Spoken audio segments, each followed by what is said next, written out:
सभी को नमस्कार है जी। तो स्वागत है आप सभी का लर्न एंड फन के 11th-12th के चैनल पे। और जैसा कि बात हुई थी कि आज से हम लोग अपनी 12th की जो पढ़ाई है वो स्टार्ट कर देंगे। तो 12th में आज यानी कि हमारा जो फ्राइडे है, फ्राइडे को जो हमारा सेशन है वो जाना है केमिस्ट्री का। आप लोगों को एक शेड्यूल दिया गया था, अगर आपने वो वीडियो नहीं देखी अभी तक तो आप पीछे मतलब कि जाके देख सकते हैं। एक सेशन लिया गया था कल ही, जहाँ पे बात की गई थी कि कौन कौन से डे पे हम कौन कौन सी पढ़ाई करेंगे।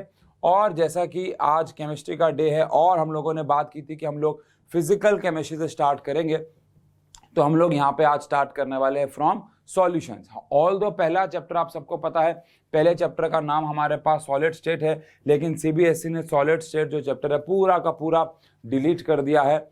और उसमें से कुछ चीज़ें ऐसी है जो आपको पता होनी चाहिए और हम लोग उसको भी करा देंगे समय के साथ। लेकिन अभी फिलहाल वो अगर हम एग्जाम पॉइंट ऑफ व्यू से बात करें तो पूरा का पूरा चैप्टर हमारे सिलेबस से हट चुका है। तो अब बात आती है सॉल्यूशंस की। अब जो सॉल्यूशन चैप्टर है, लेक्चर को बढ़ाने से पहले, शुरू करने से पहले आपको पता होना चाहिए कि ये भी एक फिजिकल केमिस्ट्री का चैप्टर है। यहाँ पे इस पूरे चैप्टर में आपको कोई भी केमिकल रिएक्शन याद करने के लिए नहीं कह रहा, कोई भी केमिकल रिएक्शन आपको याद नहीं करनी है। आपको यहाँ पे क्या पढ़ना है, सॉल्यूशंस के बारे में हम आज बेसिक इंट्रोडक्शन तो लेंगे ही, लेकिन फिर भी आपको इतना तो पता होना चाहिए कि सॉल्यूशंस क्या होता है, क्योंकि हम लोग 7th-8th से पढ़ते आ रहे हैं। ठीक है, नहीं पता तो कोई बात नहीं, आपको बता देंगे। लेकिन इस चैप्टर में मेनली हम लोग बात करने वाले हैं दो चीज़ों के बारे में।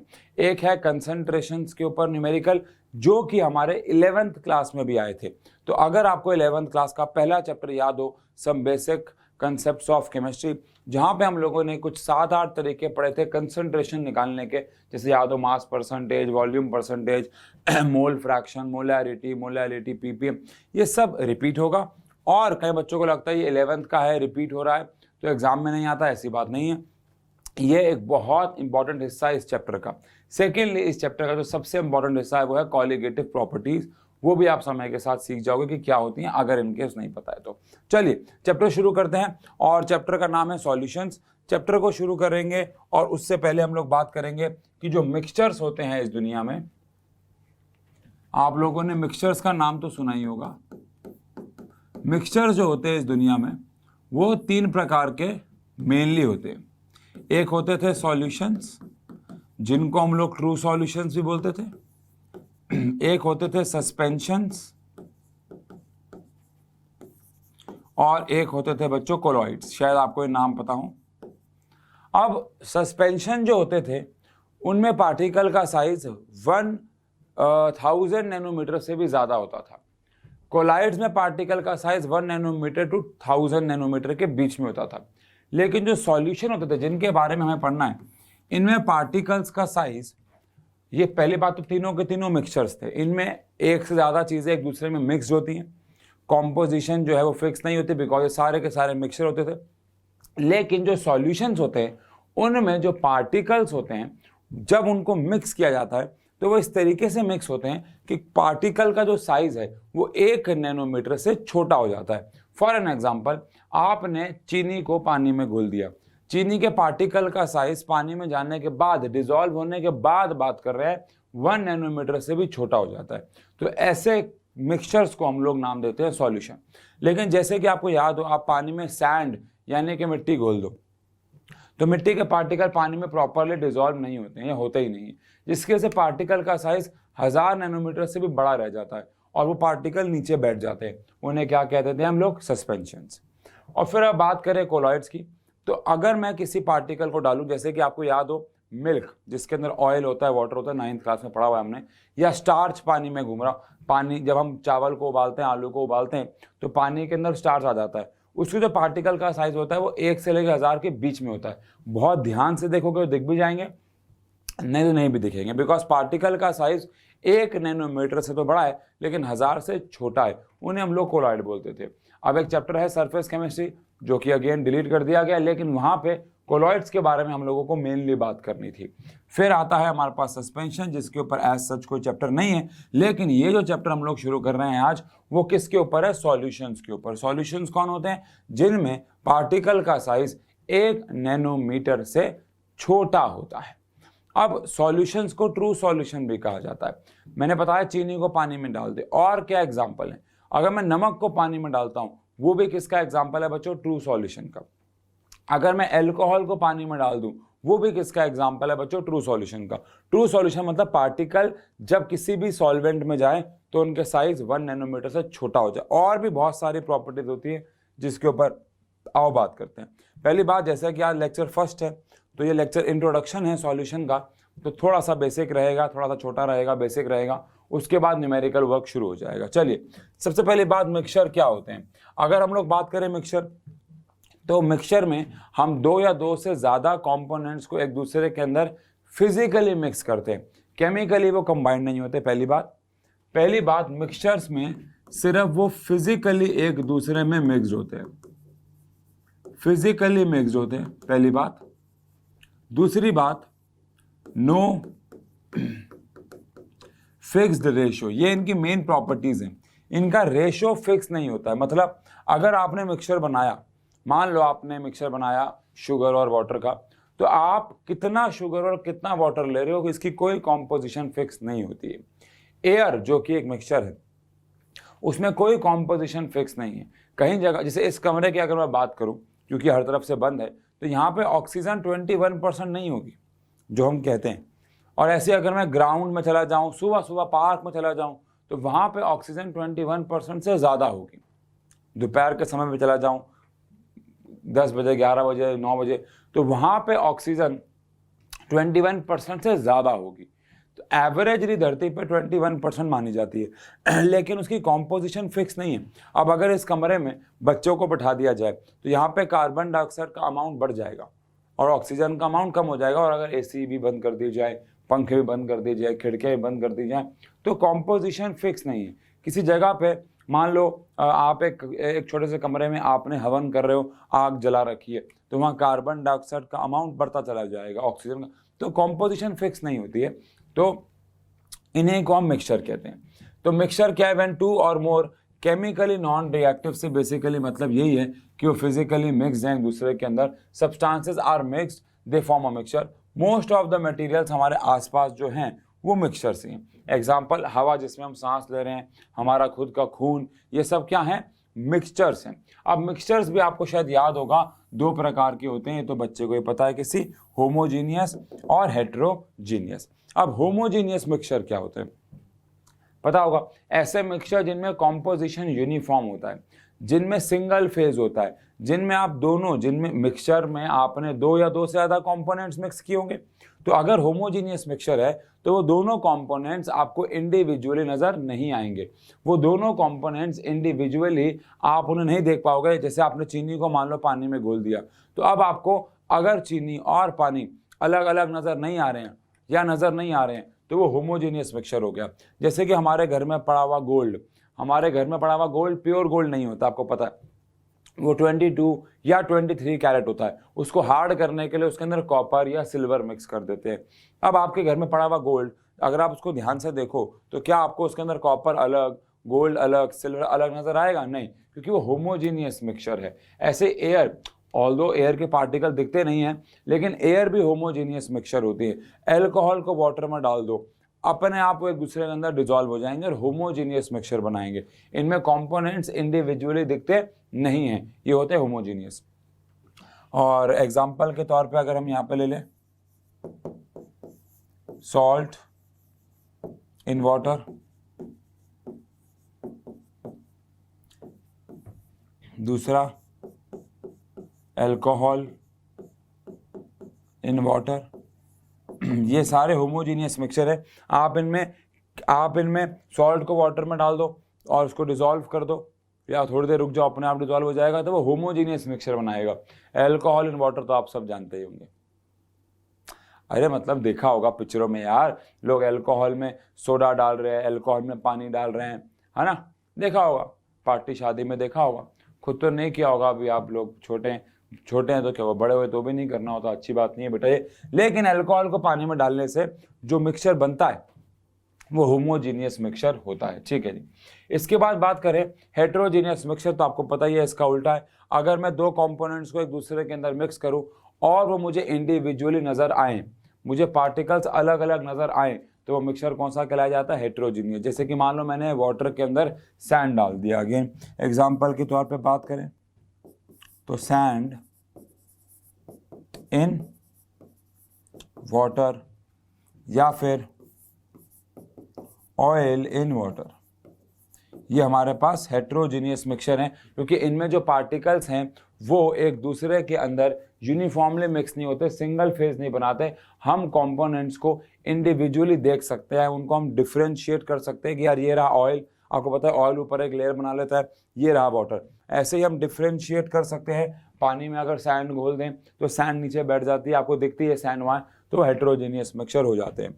और बहुत सारे एग्जांपल हमारे पास हेट्रोजीनियस मिक्सचर के हैं। जैसे हमारे घर में मान लो वो मिक्सचर नमकीन आता है, उसमें मूंगफली होती है, भुजिया होती है, जो भी होता है वो सब आपको यूनिफॉर्मली दिख रहा है ना, या मतलब कि वो आप इंडिविजुअली देख पा रहे हो ना कि ये रही मूंगफली, ये रही भुजिया, तो वो क्या है? वो एक हेट्रोजीनियस मिक्सचर है।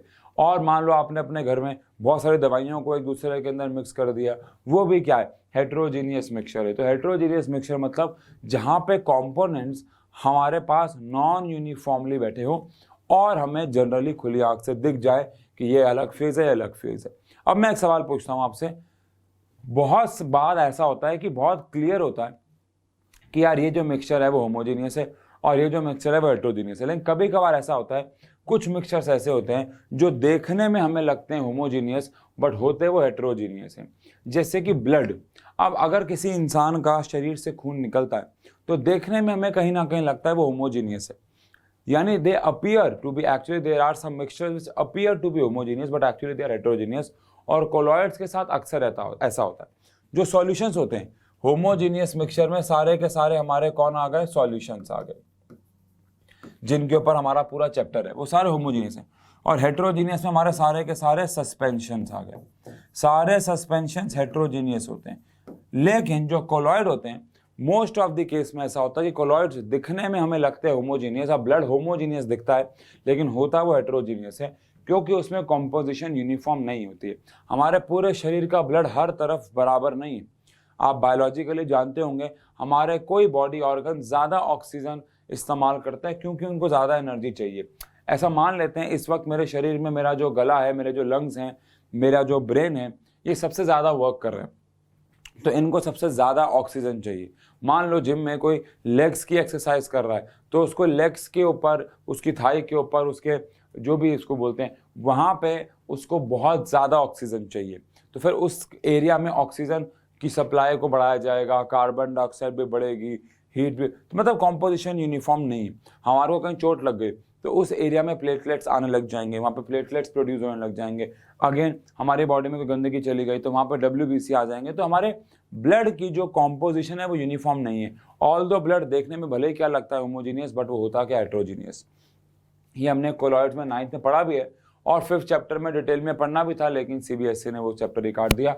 अच्छा, ऐसे बच्चों एक और भी बहुत सारे एग्जाम्पल हैं, एक और दे देता हूँ। जैसे कि मिल्क, अगर आप एकदम फ्रेश मिल्क पॉलीथीन से काट के एक पतीले में डालते हो तो वो दूध देखने में क्या लगता है आपको? है ना, होमोजीनियस लगता है, बट एक्चुअली वो हेट्रोजीनियस होता है। उसमें ऑयल और फैट यानी कि क्रीम जो भी आप कह लो, वो वाटर के साथ एक माइन्यूट सी लेयर बना के बैठे जो दिखती नहीं है, बट वो एक्चुअली में हेट्रोजीनियस होता है। आप लोग सॉल्यूशन चैप्टर में इनके बारे में नहीं पढ़ने वाले हो, इससे डिटेल में नहीं जा रहा हूँ, लेकिन कुछ सब्सटेंस ऐसे भी हैं जो देखने में हमें भले ही क्या लगते हैं? होमोजीनियस, बट होते वो हेट्रोजीनियस है। ठीक है बच्चों, इसके बाद फाइनली हम लोग अपने चैप्टर पे आते हैं और चैप्टर का नाम है सॉल्यूशन, जिसके ऊपर हमारा ये हमें पढ़ाई करनी है। तो सॉल्यूशंस के बारे में कुछ बेसिक बातें वहाँ से पढ़ने से पहले, सबसे पहली बात देखो, हमेशा ना वहाँ से पढ़ो तब जब एकदम नया टॉपिक हो। सॉल्यूशन तो पुराना टॉपिक है, पता है। सॉल्यूशन की पहली प्रॉपर्टी, दुनिया में सारे के सारे सॉल्यूशंस होमोजीनियस होते हैं।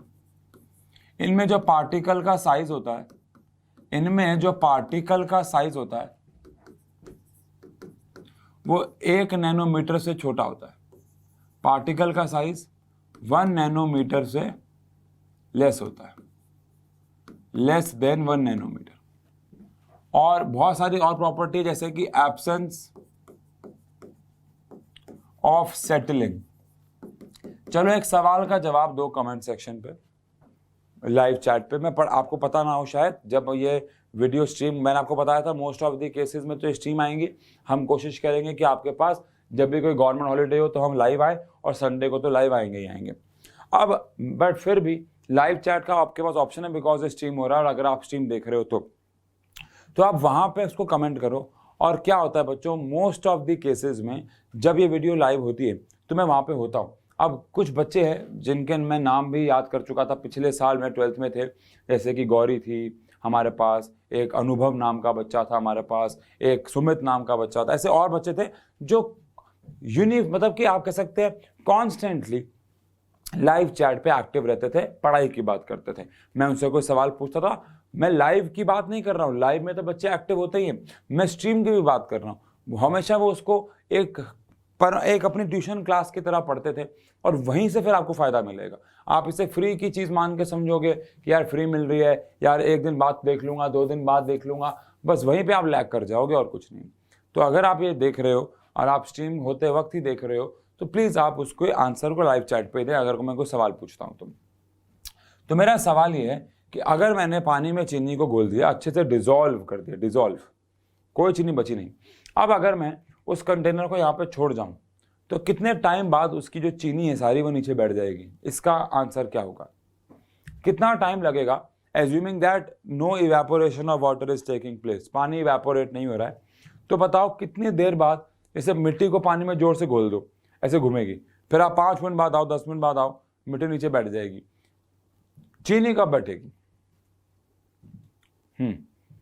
तो आई होप आपने आंसर लिखा है, कभी भी नहीं बैठेगी, क्योंकि चीनी पानी के साथ एक ट्रू सॉल्यूशन बनाती है, और उनमें सेटलिंग नहीं होती है, वो सेटल नहीं होते हैं, वो सेटल डाउन नहीं होते हैं, वो नीचे नहीं बैठेंगे। आप समझ रहे हो? अच्छा, वहीं पे अगर मैं बात करूं बच्चों, और भी बहुत सारी प्रॉपर्टीज़ हैं। सॉल्यूशन को कभी भी हम छान नहीं सकते। सॉल्यूशन, जैसे अगर आपने पानी में चीनी घोल दी तो क्या आप उसको छान के अलग कर सकते हो? नहीं। मिट्टी को किया जा सकता है, सस्पेंशंस को किया जा सकता है, लेकिन सॉल्यूशंस को नहीं, बिकॉज पार्टिकल का साइज 1 नैनोमीटर से भी छोटा है, और इतना छोटा फिल्टर पेपर हमारे पास तो नहीं है जो छान के पानी में से चीनी को अलग कर दे। और एक बार यहाँ से भी पढ़ लेते हैं। पहली बात, ये होमोजीनियस मिक्सचर है 2 और मोर कंपोनेंट्स का, और इनमें जो पार्टिकल्स हैं उनको आप फिल्टर नहीं कर सकते हो, है ना, कंसंट्रेशन फिक्स नहीं है। क्या क्या प्रॉपर्टीज है? पहले होमोजीनियस है, एब्सेंस ऑफ सेटलिंग है, पार्टिकल का साइज 1 नैनोमीटर यानी 10⁻⁻8 सेंटीमीटर से छोटा है। ठीक है जी।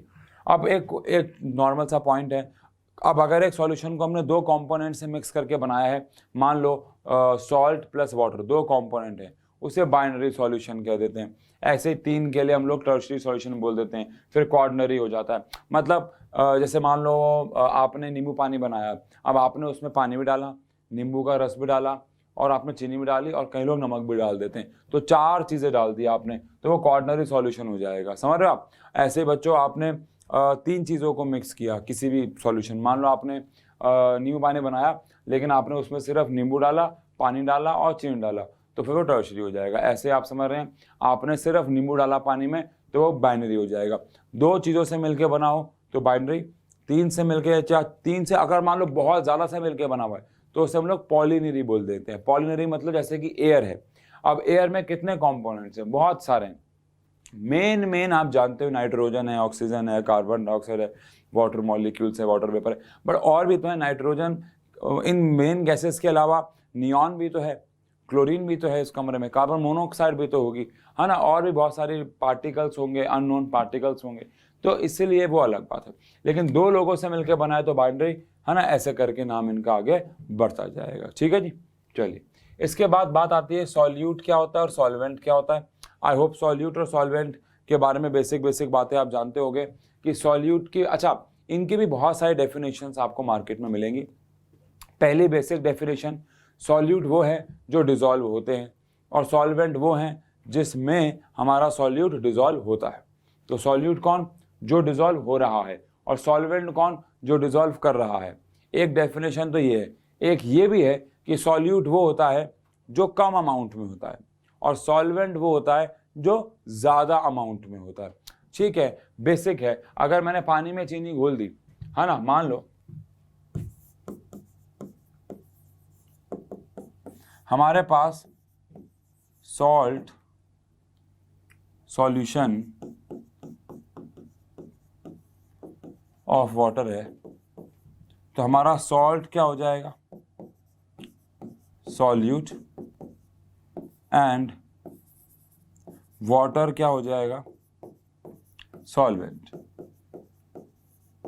क्योंकि सॉल्ट घुलता है किसके अंदर, वाटर के अंदर। ऐसे मान लो अगर मैं बात कर रहा हूं एयर की, तो बताओ भाई, जल्दी से बताओ कमेंट सेक्शन पे कि सॉल्यूट और सॉल्वेंट क्या है। जल्दी से बताओ सॉल्यूट और सॉल्वेंट क्या है। हाँ, सॉल्यूट और सॉल्वेंट में नाइट्रोजन गैस जो है वो हमारे पास सॉल्वेंट है, क्योंकि मैंने बताया आपको सॉल्यूट सॉल्वेंट में कभी कभार ये देखना पड़ता है कौन घुल रहा है और कभी कभार ये देखना पड़ता है कौन ज़्यादा अमाउंट में, बिकॉज दोनों गैसेज ही हैं। अब अगर दोनों गैसेज हैं तो दोनों एक दूसरे को ही घुल रही है देखा जाए तो इसीलिए वहाँ पे फिर आपको ये देखना है कौन ज़्यादा अमाउंट में है। तो नाइट्रोजन हमारा ज़्यादा अमाउंट में 78% है, तो नाइट्रोजन क्या हो गया, सॉल्वेंट। और अदर गैसेज, बाकी सारी गैसेज हमारे लिए सॉल्यूट हो गए। अब एक बहुत अच्छा एग्जाम्पल अगर मैं आपसे लूँ, जैसे कि एल्कोहल इन वाटर। सबसे पहले बताओ, एल्कोहल पानी में घुलता है या पानी एल्कोहल में घुलता है? आंसर है दोनों एक दूसरे के अंदर घुलते हैं, तो उस हिसाब से हम नहीं पता लगा सकते। तो यहाँ पे अमाउंट के ऊपर डिपेंड करेगा। अब मान लेते हैं एल्कोहल हमारे पास 20 ml है और वाटर हमारे पास 80 ml है ना। तो इस केस में बताओ सॉल्यूट और सॉल्वेंट कौन हो गया भाई, है ना। तो इस केस में हमारे पास एल्कोहल हो जाएगा सॉल्यूट और वाटर क्या हो जाएगा, सॉल्वेंट। अगर उल्टा होता, एल्कोहल होता 80% और वाटर होता 20%, तो फिर आप समझ रहे हैं उल्टा हो जाता। अच्छा, एक सवाल और है, अगर एल्कोहल और वाटर दोनों मान लो इक्वल अमाउंट में, एक ये भी एग्जांपल ले लेते हैं। मान लेते हैं एल्कोहल भी 50 ml है और वाटर भी 50 ml है। अब अगर ये दोनों ही 50 ml है तो फिर हमारे लिए दोनों ही सॉल्यूट और सॉल्वेंट हो गए। समझ रहे हो आप? मतलब आप ऐसा कह सकते हैं एक प्रकार से, कोई सॉल्यूट कोई सॉल्वेंट नहीं है, या ऐसा कह लो किसी को भी सॉल्यूट मान लो किसी को भी सॉल्वेंट मान लो, आप कोई फर्क पड़ेगा नहीं, है ना। तो any one can be considered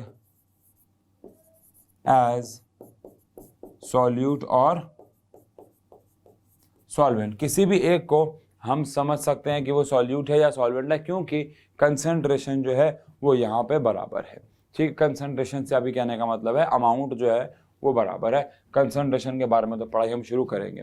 तो यहाँ पे अब हम बात करने जा रहे हैं कंसंट्रेशन के, लेकिन कंसंट्रेशन से पहले आपको ये क्लियर हो जाना चाहिए कि सॉल्यूट क्या है, सॉल्वेंट क्या है, और इनको बना के सॉल्यूट और सॉल्वेंट को अगर हम मिला दें, जो सॉल्यूशन है, आप ऐसा कह सकते हो कि सॉल्यूशन बनता है सॉल्यूट और सॉल्वेंट को मिला के, है ना। ये तो पता ही है, अगर मैं सॉल्यूट और सॉल्वेंट को मिला देता हूं तो उससे मुझे क्या मिलता है, सॉल्यूशन मिलता है। चलिए, अब एक सवाल है। सवाल क्या है, हम अपने डेली लाइफ में बहुत जगह पे सॉल्यूशंस की बात तो करते ही, हम आसपास घिरे पड़े हैं किससे, सॉल्यूशन से।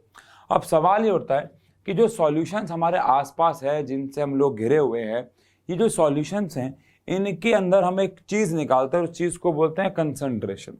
अब कंसंट्रेशन का क्या मतलब होता है, जैसे कि मान लो आप अपने घर में आपके घर में कोई पोछा मार रहा है, तो आपके घर में जो पोछा मारता होगा, चाहे वो कोई काम वाली आंटी हो या मम्मी हो या पापा हो, जो भी मारता होगा, वो क्या करते होंगे, बाल्टी में पहले पानी लेते होंगे और उसमें अंदाजन एक ढक्कन डाल देते होंगे।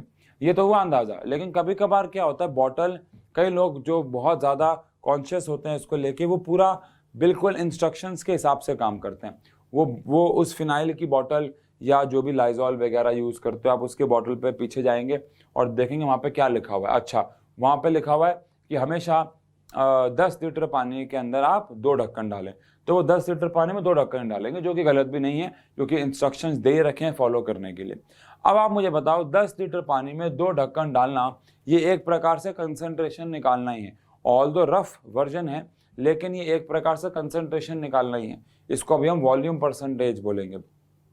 या आपने बहुत बार देखा होगा यार, दवाइयाँ जो होती हैं, जैसे बच्चों एक दवाई आती है छोटे बच्चों की, उसका नाम होता है फीवर गो, और बड़े लोगों की दवाई आती है जिसका नाम है डोलो। अब आप पहली बात तो नाम ही कितना फ़र्क है। बच्चों की दवाई का नाम है फीवर गो। मेरा बच्चा है, उसके लिए मैं लेके आया था। एक बार दवाई का नाम सुन के मन किया मैं भी खा लूँ। एक छतरी बनी हुई है प्यारी सी, वो धूप से बचा रही है, और दवाई का नाम है फीवर गो। और हमारी जो दवाई है उसका नाम देखो आप, डोलो। मतलब कुछ प्यारा सा नाम रख देते, डोलो। कोई बात नहीं बच्चों, चलो सब ठीक होगा। लेकिन मैं ये कह रहा हूँ आपको कि छोटे बच्चों की दवाई में भी पैरासीटामोल आप चेक कर लेना, बुखार की दवाई है। और बड़े लोगों की दवाई में भी ऑब्वियस सी बात है, आप सब जानते हैं, Dolo is paracetamol approximately 650 mg, ऊपर भी आती है लेकिन 650 mg। लेकिन वहीं पे बच्चों की मुझे याद नहीं है, लेकिन ऑब्वियस सी बात है 650 mg से बहुत कम कंसंट्रेशन वहाँ पे होती है। तो वो भी क्या है, वो भी कंसंट्रेशन है यार, कि भाई यहाँ पे आप 650 मिलीग्राम्स ऑफ पैरासीटामोल खाओगे अगर आप एक गोली खाते हो, एक टैबलेट खाते हो, और वहीं पे अगर आप एक स्पून लेते हो तो आपको एक्स अमाउंट ऑफ mg में क्या मिल जाएगा, पैरासीटामोल। तो उस हिसाब से फिर वहाँ पे भी हम कंसंट्रेशन नाप रहे हैं। तो कंसंट्रेशन, या आपने कभी देखा हो कि इस एरिया में पॉल्यूशन इतना % पहुंच गया है, आपके ब्लड में इतना % केराटिन है, यानी कहने का मतलब है यार हम लोग कंसंट्रेशन बायोलॉजिकली, फिजिकली, केमिकली और डेली लाइफ में भी ना समझते हुए भी बहुत जगह पे कैलकुलेट कर लेते हैं। तो कंसंट्रेशन को क्यों यूज किया जाता है, ये पता लगाने के लिए कि हमारे पास कितना सॉल्यूट है एक गिवन सॉल्वेंट में, कितना सॉल्यूट हमारे पास प्रेजेंट है इन अ गिवन सॉल्वेंट। इसको हम लोग बोल देते हैं सॉल्युबिलिटी, या फिर इसको हम बोल देते हैं कंसंट्रेशन। थोड़ा सा फर्क है इसमें। इस चैप्टर के दूसरे या तीसरे लेक्चर तक हम लोग इसके सॉल्युबिलिटी पे भी पहुंच जाएंगे, क्योंकि थोड़ा सा फर्क है इसमें। लेकिन हमारा मेन फोकस अभी क्या है, कंसंट्रेशन क्या होता है। अब कंसंट्रेशन निकालने के हमारे पास बहुत सारे तरीके होते हैं, लेकिन पहली बात हम लोग निकाल रहे हैं कंसंट्रेशन ऑफ अ सॉल्यूशन, यानी कि हम निकाल रहे हैं कि एक सॉल्यूट कितना अमाउंट में प्रेजेंट है एक गिवन सॉल्वेंट या सॉल्यूशन में। पहला तरीका होता है हमारे पास मास परसेंटेज। शायद आपको याद हो 11th क्लास में पढ़ा था, मास ऑफ सॉल्यूट अपॉन में नीचे मास ऑफ सॉल्यूशन इनटू में 100 आ जाता है। सॉल्यूशन के मास की जगह मैं सॉल्यूट प्लस सॉल्वेंट भी लिख सकता हूँ, है ना, आपको पता है। इसी फॉर्मूले को मैं चाहूँ तो ऐसे भी लिख सकता हूँ, मास ऑफ सॉल्यूट अपॉन में मास ऑफ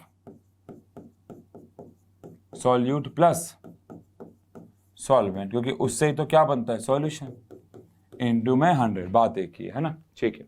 इसको हम लोग W/W से रिप्रेजेंट करते हैं, बिकॉज केमिस्ट्री में मास और वेट एक ही बात मानी जाती है।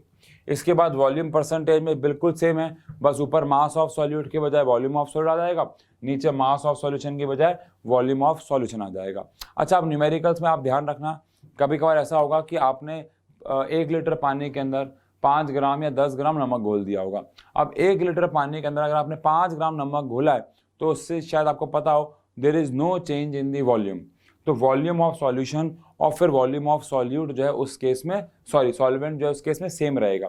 बहुत सारे ऐसे न्यूमेरिकल्स हैं एनसीईआरटी के जो हम कराएंगे आपको, वहाँ पे क्या देखने को मिलेगा, आपको वॉल्यूम ऑफ वाटर दे रखा होगा, तो बच्चा कहता है कि सर हमें यहाँ पे तो वॉल्यूम ऑफ सॉल्यूशन की जरूरत है, वॉल्यूम ऑफ वाटर तो मैं वॉल्यूम ऑफ सॉल्वेंट दे रखा है।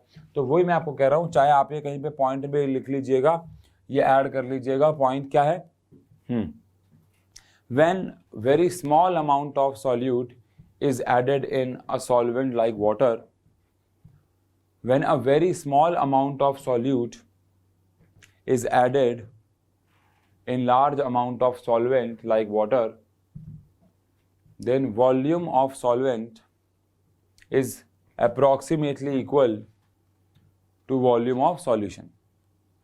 Then volume of solvent and volume of solution बराबर हो जाते हैं। तो उस केस में अगर आपको बोल रखा है 3 लीटर पानी लिया तो वॉल्यूम ऑफ सॉल्यूशन भी 3 लीटर ही हो जाएगी। पानी यानी सॉल्वेंट की वॉल्यूम 3 लीटर है तो सॉल्यूशन की भी 3 लीटर हो जाएगी। लेकिन हाँ, ध्यान रखिएगा, अगर आपको ऐसे बोल रखा है कि हमने 250 ml पानी के अंदर 50 ml एल्कोहल डाल दिया, उस केस में नहीं है। पहली बात तो आपने लिक्विड डाला और वो भी काफ़ी ज़्यादा अमाउंट में है, तो लिक्विड में जाके उसकी वॉल्यूम को बढ़ा देता है। लेकिन सॉलिड क्या करता है आपको पता है, वो उसकी खाली जगह पे जाता है।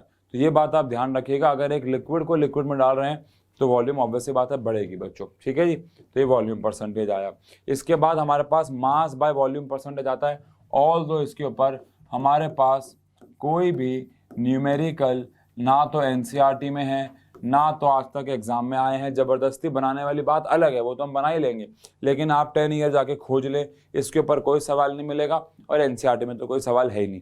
बट फिर भी मास बाय वॉल्यूम क्या होता है? देखो पीछे क्या था, मास बाय मास, फिर क्या है, वॉल्यूम बाय वॉल्यूम। अब आ रहा है mass by volume. Mass by volume क्यों आ रहा है? यहाँ पे अगर मैं सॉल्यूट को मान लो सॉलिड फॉर्म में ले रहा हूँ तो उसका मास आ गया, और वॉल्यूम मैं किस फॉर्म में ले रहा हूँ, लिक्विड है अगर तो लीटर की फॉर्म में आएगी वहाँ, तो उस केस में मास बाय वॉल्यूम आता है। जैसे कि अभी मैंने थोड़ी देर पहले एग्जांपल लिया कि मैंने 1 चम्मच नमक को पानी में डाला। अब नमक की वॉल्यूम को नापना, मैं ये नहीं कह रहा इम्पॉसिबल, लेकिन थोड़ा डिफिकल्ट है। नमक को मास के फॉर्म में कैलकुलेट करना ईजी है, तो इसलिए अगर मैं नमक को पानी में डाल रहा हूँ तो वहाँ पे मैं मास बाय वॉल्यूम परसेंटेज भी कैलकुलेट कर सकता हूँ। मास बाय वॉल्यूम परसेंटेज क्या होता है? ऊपर आता है मास ऑफ सॉल्यूट, नीचे आ जाता है वॉल्यूम ऑफ सॉल्यूशन इनटू में 100, और अगेन वॉल्यूम ऑफ सॉल्यूशन और वॉल्यूम ऑफ सॉल्वेंट वाली बात वहीं पे लागू होती है। अच्छा, अब एक बात और ध्यान रखना, एक बहुत बड़ा मिसकंसेप्शन है हमारे पास, वो क्या है? जैसे यहाँ पे हमारे पास क्या आया था, मास परसेंटेज आया, इसकी कोई यूनिट नहीं होती है ना, यूनिटलेस होता है ये। ऐसे ही हमारे पास वॉल्यूम परसेंटेज भी क्या होता है, यूनिटलेस। लेकिन अब आप कहोगे यहाँ पे ये मास बाय वॉल्यूम है, तो ऊपर आ गया अगर केजी, नीचे आ गया अगर मान लो मीटर क्यूब, लीटर भी होता है लेकिन मैं ऐसा यूनिट की बात कर रहा हूँ, तो केजी पर मीटर क्यूब होना चाहिए। बट एक्चुअली ऐसा नहीं है, क्योंकि ये परसेंटेज है तो इसको भी एज्यूम किया गया है यूनिटलेस। ये बात ध्यान रखना, इसको भी एज्यूम किया गया यूनिटलेस, तो एज्यूम्ड यूनिटलेस, क्योंकि परसेंट जो होते हैं, आपको पता होगा जो परसेंट होते हैं उनकी कभी भी कोई यूनिट नहीं होती है, तो परसेंटेजेस की कोई यूनिट नहीं होती है, इसलिए इसको भी हमने एक यूनिटलेस क्वांटिटी ही कंसीडर किया है। इसके बाद आता है पार्ट्स पर मिलियन। पार्ट्स पर मिलियन का मतलब क्या होता है बच्चों?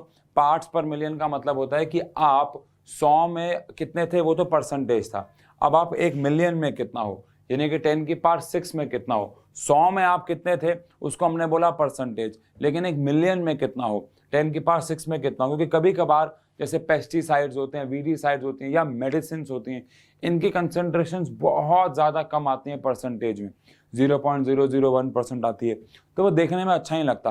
तो जहाँ पे कंसंट्रेशन बहुत ज़्यादा कम होती है वहाँ पे हम लोग परसेंटेज के बजाय उसको पीपीएम में नाप लेते हैं। कोई फ़र्क नहीं है, पूरा फॉर्मूला सेम है।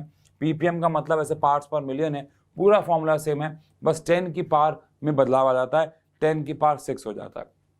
अच्छा, अब आप मुझे बताओ, क्या मैं इसको ऐसे लिख सकता हूं कि मैं पीपीएम को ऐसे लिख दूं, मास ऑफ सॉल्यूट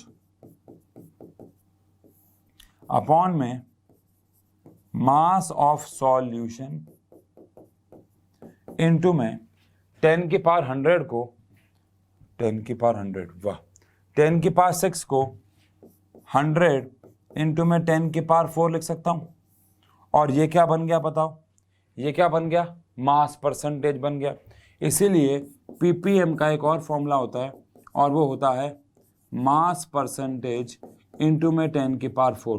तो एक ऐसा क्वेश्चन भी एनसीईआरटी में 11th में भी था और 12th में भी है कि आपको मास परसेंटेज दे रखा है, आपको पीपीएम नहीं, आपको पीपीएम दे रखा है, आपको मास परसेंटेज निकालना है, तो इस फॉर्मूले का इस्तेमाल किया जा सकता है। ऑब्वियसली बात है ना, ये 10 की पावर 6 है, इसको मैं 10 की पावर 2 यानी 100 इंटू में 10 की पावर 4 लिख सकता हूँ, और इतना हिस्सा मेरे पास क्या हो गया, मास परसेंटेज हो गया, तो मास परसेंटेज इंटू में 10 की पावर 4 हो गया।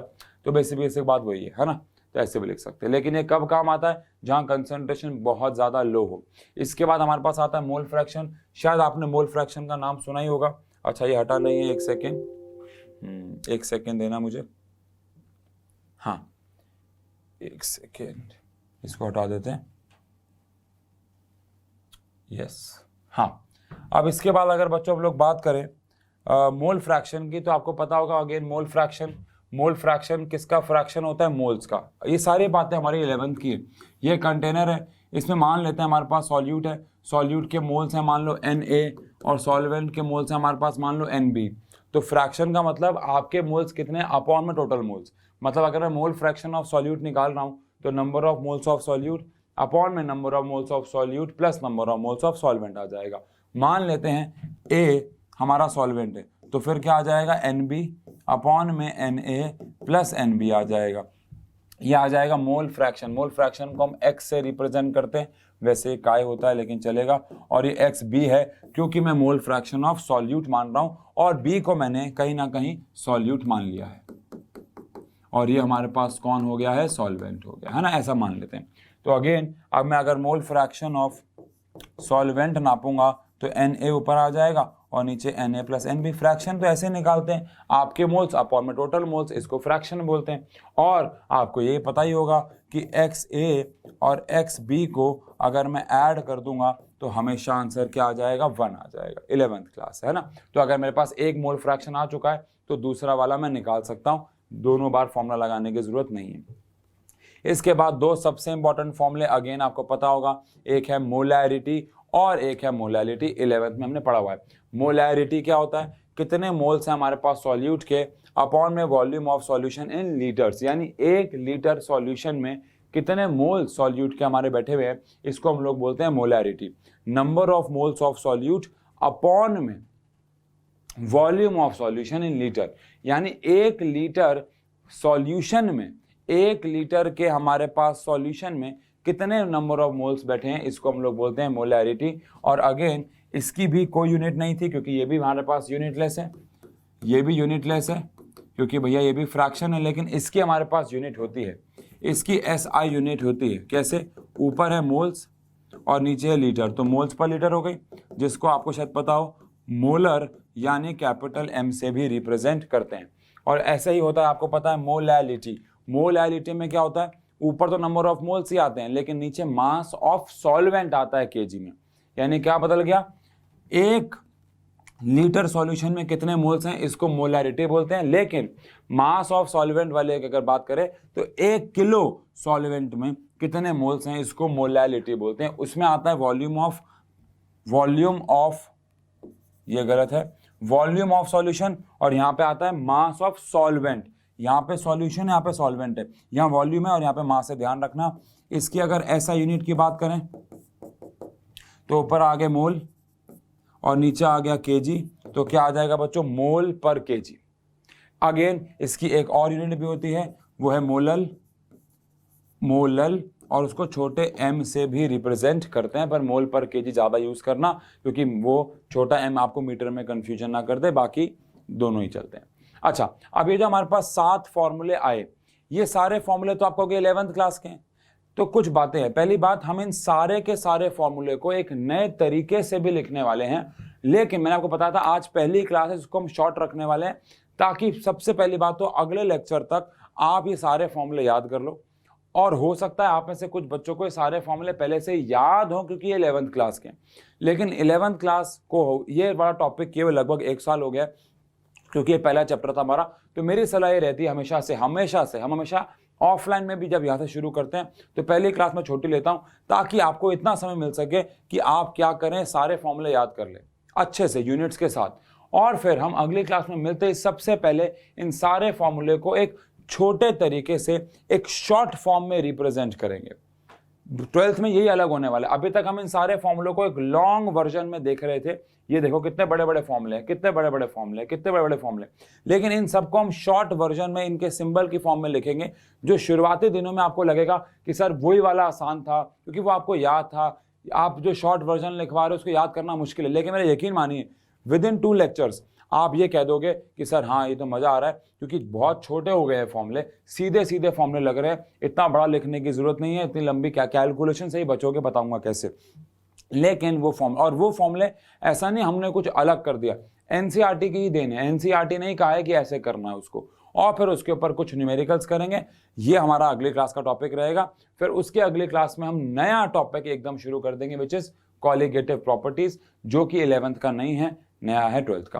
तो मेरे हिसाब से आपको सबसे पहले सारे फॉर्मूले लिख के याद करने चाहिए और फिर हम केमिस्ट्री के अगले लेक्चर में इसको बढ़ाएंगे। आज इतना ही रोकते हैं क्योंकि अगर फॉर्मूले याद नहीं है तो आगे बढ़ने का मेरे हिसाब से प्रैक्टिकली कोई फायदा हमारे को नहीं होगा। ठीक है बच्चों, तो मिलते हैं अगले लेक्चर में, लेकिन ध्यान रहे ये सारे फॉर्मूले आपको अगले लेक्चर तक याद होने चाहिए। अगर अगले लेक्चर तक ये फॉर्मूले याद नहीं है ऐसा यूनिट्स के साथ तो मजा नहीं आएगा। जाते जाते एक सवाल पूछूंगा, इसका आंसर भी हम लोग डिस्कस करेंगे, मोलैरिटी और मोलैरिटी में से कौन बेहतर है। जाते जाते क्वेश्चन डिस्कस कर रहा हूं कि मोलैरिटी और मोलैलिटी में कौन सा ज्यादा बेहतर है, कौन सा ज्यादा बेहतर मतलब इसमें से कौन सा, देखो इसके दो आंसर हो सकते हैं, पहला इसमें ज्यादा इस्तेमाल कौन सा करते हैं, और दूसरा इस्तेमाल को छोड़ो प्रैक्टिकली वैसे बात करो तो ज्यादा अच्छा कौन है। तो ये दो सवाल है, पहला सवाल इनमें ज्यादा इस्तेमाल कौन सा होता है और क्यों, और दूसरा इस्तेमाल वाली बात छोड़ देते हैं, इनमें से कौन एक्यूरेट है, कौन ज्यादा सही है, कौन ज्यादा सही रिजल्ट देता है। ये आपको दो सवालों का जवाब अगली क्लास तक, अगले लेक्चर तक सोचना है। ठीक है बच्चों, तो मिलते हैं अगले लेक्चर में। ये फॉर्मूले आप करके चलिएगा, नहीं तो मजा नहीं आएगा। Thank you so much.